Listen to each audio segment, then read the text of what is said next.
मंगलू की पत्नी ने 4 दिन पहले एक लड़की को जन्म दिया है, जिसे जितनी बार वो देखता उसका सिर भारी हो जाता। अपनी चिंता वो अपनी पत्नी से नहीं छिपा सका और परेशान स्वर में उससे कहा, 4 बच्चे पहले से ही है और अब ये आ गई। मैं ठहरा मामूली दिहाड़ी मजदूर, कैसे पाल लूंगा इतने सारे बच्चों को। मंगलू की पत्नी उसकी बातों का क्या जवाब देती। कभी वो उसकी ओर देखती तो कभी मंगलू की ओर। उसी दिन दोपहर की बात है। मंगलू अपनी टूटी फूटी झोपड़ी के बाहर चुपचाप बैठा हुआ था। तभी उसकी झोपड़ी के आगे एक बड़ी सी आलीशान कार आकर रुकी। उस कार से एक बहुत ही अमीर व्यक्ति, जिनका नाम सुदर्शन वर्मा था, उतरे और उसके पास आए। क्या तुम्हारे यहाँ किसी कन्या का जन्म हुआ है? सुदर्शन की बातों को सुनकर मंगलू उन्हें घूर घूर कर देखने लगा और चौंकते हुए कहा, कन्या? हाँ, कुछ दिन पहले मेरी पत्नी ने एक बेटी को जन्म दिया है, लेकिन आपको कैसे पता? अरे ये सब बात छिपती थोड़ी है। वैसे क्या तुम मुझे वो कन्या दे सकते हो? ऐसा है कि मैं निसंतान हूँ और मैं तुम्हारी बेटी को गोद लेना चाहता हूँ। मंगलू थोड़ी देर फिर से सुदर्शन की ओर घूर घूर कर देखता रहा और फिर उनसे बोला, साहब, मैं बहुत ही गरीब आदमी हूँ। किसी तरह अपने परिवार के 2 जन की रोटी कमाता हूँ। जब से मेरी ये बेटी हुई है, मैं उसी की चिंता में घुला जा रहा हूँ। आप मेरे पास किसी भगवान की तरह आए हैं। आपके पास इसका भविष्य बन जाएगा। मेरे पास तो इसकी किस्मत में भूख और बीमारी ही आएगी। मंगलू ने सुदर्शन को अपनी बेटी दे दी। सुदर्शन ने बच्ची को लिया और वहाँ से निकल पड़ा। रास्ते में एक नदी आती थी। सुदर्शन ने अपनी कार वहाँ रोकी और बच्ची को गोद में उठाया और नदी के ऊपर बने पुल पर खड़ा हो गया। आज मैं अपने बेटे का भाग्य अपने हाथ से खुद लिख रहा हूँ। आज मैं मिटा रहा हूँ अपने बेटे के भाग्य में लिखी हर वो बात जो मैं नहीं चाहता। ये कहकर सुदर्शन ने उस छोटी सी बच्ची को पुल के ऊपर से नदी में फेंक दिया। सुदर्शन एक बहुत बड़े ज्योतिषी थे। वो भविष्य देख सकते थे। यही नहीं, किसी की जन्म कुंडली पढ़कर जिसके बारे में जो कह देते वो हो जाता। उनका कहा कभी नहीं बदलता। कुछ दिन पहले की बात है। वो अपने इकलौते बेटे श्याम सुंदर की कुंडली देख रहे थे। ये क्या है? ये कैसे हो सकता है? मेरे इकलौते बेटे का विवाह किसी दिहाड़ी मजदूर की बेटी से होगा? हाँ? सुदर्शन ने अपनी आंखें बंद की और उस लड़की को देखना शुरू किया। पल भर में ही उनकी आंखों के आगे मंगलू की बेटी आ गई। उन्होंने अपनी आंखें खोली और, मैं भविष्य देख सकता हूँ तो भविष्य बदल भी सकता हूँ। मैं बदल दूंगा अपने बेटे का भविष्य, मार दूंगा उस लड़की को। दूसरी ओर वो छोटी बच्ची पानी के बहाव के साथ बही जा रही थी। वहीं नदी के किनारे बसे एक गांव की मछुआरिन विमला उस समय जाल डालकर मछली के फंसने का इंतजार कर रही थी। कितनी देर हो गई, आज तो एक भी मछली जाल में नहीं आई। तभी उसकी नजर पानी की लहरों के ऊपर आ रही उस बच्ची पर पड़ी, जो बेचारी लगातार रोई जा रही थी। अरे ये किसकी बच्ची है? किस निर्दयी ने इस बच्ची को पानी में डाल दिया? अरे जब पाल नहीं सकते तो पैदा क्यों करते हैं? विमला ने उस बच्ची को लहरों से निकाला। वो बेचारी बच्ची लगातार रोई जा रही थी। उसने उसे गले से लगा लिया। क्या हो गया? अरे क्या हो गया? क्यों रो रही है? भूख लगी है क्या? मैं हूँ ना, मत रो बेटी, मत रो। विमला के पति का 2 साल पहले देहांत हो गया था। उसका दुनिया में कोई नहीं था। उसने उस बच्ची को गोद ले लिया। विमला ने उसका नाम मीरा रखा। समय धीरे धीरे पंख लगाकर उड़ता गया। मीरा अब 21 साल की हो गई थी। इस बीच विमला की मौत भी हो गई थी। उधर ज्योतिषी सुदर्शन का बेटा भी अब जवान हो गया था। एक दिन की बात है, वो नाव की सवारी कर रहा था, तभी मौसम बहुत ही खराब हो गया। जोर जोर से आंधी चलने लगी और फिर मूसलाधार बारिश शुरू हो गई। ओह, इतनी तेज आंधी और तूफान, ऊपर से ये बारिश। तूफान और बारिश का वेग और बढ़ता गया और उनकी नाव डूबने लगी। श्याम सुंदर पानी के बहाव में कुछ देर तो हाथ पांव मारता रहा, फिर थक कर बेहोश हो गया और लहरों के साथ बहने लगा। उधर दूसरी ओर मीरा उस समय नदी में मछली पकड़ने के लिए आई थी, लेकिन तूफान के कारण वापस लौटने का सोच रही थी। तभी उसे श्याम सुंदर पानी में बहता हुआ दिखाई दिया।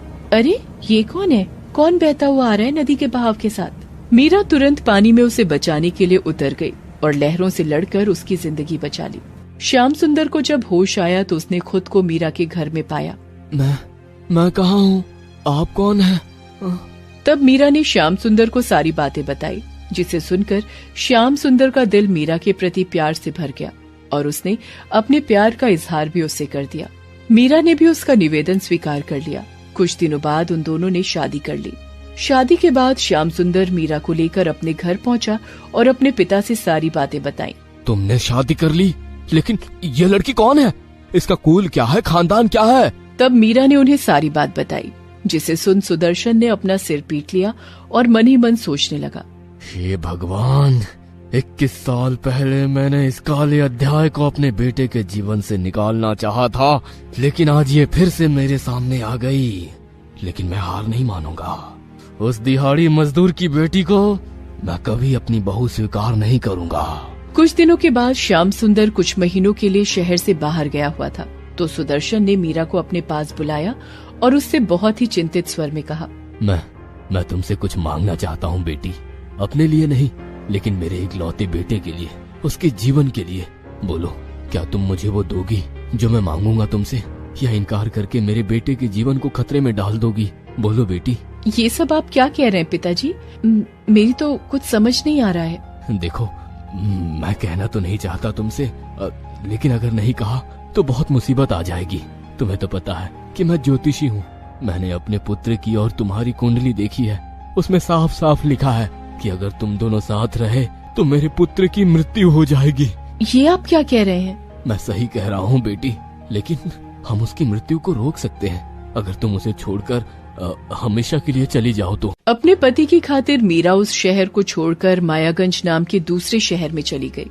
कई दिन तक वो भूखी प्यासी इधर उधर भटकती रही और एक दिन वो सड़क किनारे बेहोश होकर गिर पड़ी। जब उसे होश आया तो उसके सामने सरजू मांझी नाम का एक बूढ़ा सपेरा बैठा था, जो सांप का खेल दिखाकर अपनी रोटी चलाता था। तुम कौन हो बेटी और कहाँ से आई हो? तब मीरा ने उसे सारी बातें बताई। उसकी बात को सुनकर सरजू मांझी ने कहा, बेटी, जो भाग्य में लिखा होता है उसे कौन बदल सकता है?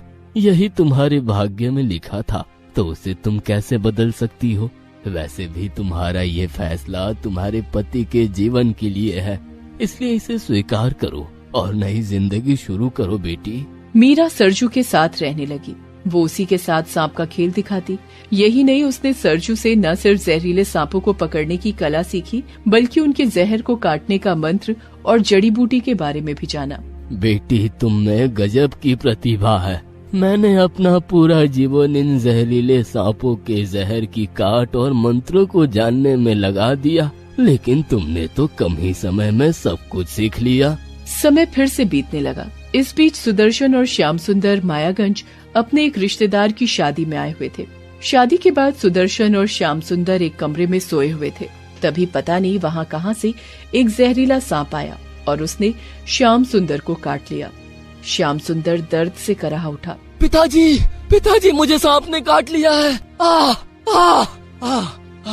यह बोलते ही श्याम सुंदर के मुंह से झाग निकलने लगा और वो अचेत हो गया। सुदर्शन ने अपने पुत्र की जब ये स्थिति देखी तो उसका दिल जोर जोर से धड़कने लगा। उसने लोगों से मदद की गुहार लगाई। तभी किसी ने उसे सांप का जहर उतारने वाले के पास जाने के लिए कहा। तब सुदर्शन ने पूछा, कहाँ मिलेगा? यहाँ से कुछ ही दूरी पर सपेरों की बस्ती है, वहीं पर सरजू माझी नाम का एक सपेरा रहता है। कहते हैं उसके पास दुनिया के जहरीले से जहरीले सांप की काट है। हमें श्याम सुंदर को उसके पास लेकर जाना चाहिए। वे सभी सरजू के घर पहुँचे। सरजू को उसने सारी बातें बताई। तब सरजू ने कहा, देखिए, अब मैं बहुत बूढ़ा हो गया हूँ, मुझे ठीक से दिखाई नहीं देता। मैं अब आपकी मदद करने में असमर्थ हूँ। हाँ, लेकिन मेरी बेटी आपकी मदद कर सकती है। उसके बाद उसने मीरा को आवाज दी। मीरा को देखते ही सुदर्शन की आंखें फटी रह गईं। उसने लाचार निगाहों से उसकी ओर देखा। मीरा अपने ससुर को पहचान गई। वो तुरंत जंगल से जड़ी बूटी लेकर आई और उसका लेप श्याम सुंदर को लगाया। उसकी जान बच गई। जैसे ही श्याम सुंदर को होश आया और उसने अपने सामने मीरा को देखा तो, मीरा, तुम जिंदा हो? लेकिन पिताजी ने कहा था कि जब मैं शहर से बाहर गया हुआ था तो कोई जंगली जानवर तुम्हें उठाकर ले गया था। ये बात सुनकर मीरा ने अपने ससुर की ओर देखा तो सुदर्शन ने हाथ जोड़कर उससे कहा, तुम दोनों मुझे माफ कर दो। मैं तुम दोनों का गुनहगार हूँ, खासकर मीरा का। मैंने भाग्य के लिखे को बदलना चाहा, लेकिन मैं हार गया। मुझे माफ कर दो मीरा, मुझे माफ कर दो। उसके बाद सुदर्शन ने सारी कहानी उन दोनों को बताई, जिसे सुनकर श्याम सुंदर को अपने पिता से घृणा हो गई।